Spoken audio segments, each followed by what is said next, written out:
สบายดีพ่อแม่พี่น้องป้องปรายเบิดซุคนเนาะ FT ทางช่องบ่าวภูมิ Channel เนาะ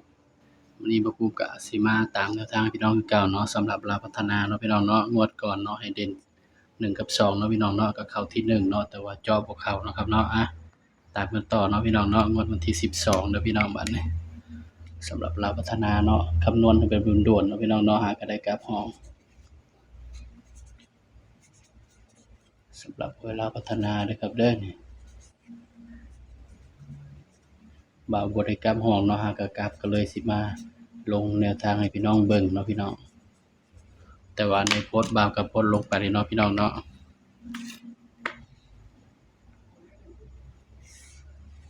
ก็มาเบิ่งนำกันเนาะว่า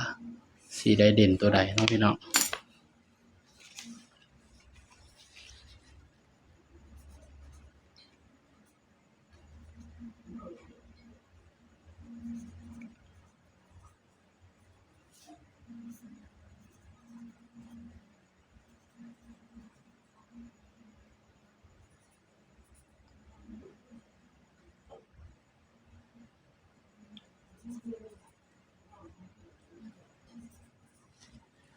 สำหรับตัวเด่นเนาะพี่น้องเนาะนี่เด่น5กับ6เด้อครับเด้อนี่สำหรับลาวพัฒนามื้อนี้เนาะเด่น5กับ6พี่น้อง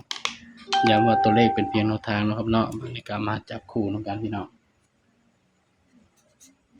50 53 54 59 60 63 64 69นี่เด้อพี่น้องเด้อนี่สำหรับแนวทางเนาะมาเบิ่งสูตร3ตัวนำกันเนาะพ่อเนาะนี่953 064นี่เด้อพี่น้องสำหรับเด่นเนาะให้เด่น5เด้อพี่น้องเด้อนี่ย้ำว่าตัวเลขก็เป็นเพียงแนวทางเนาะครับเนาะมีเข้ามีหลุดพี่น้องมักก็ตามบ่มักก็เลื่อนผ่านเนาะครับเนาะบ่าวก็ให้เพื่อเป็นแนวทางเท่านั้นเด้อพี่น้องเด้อนี่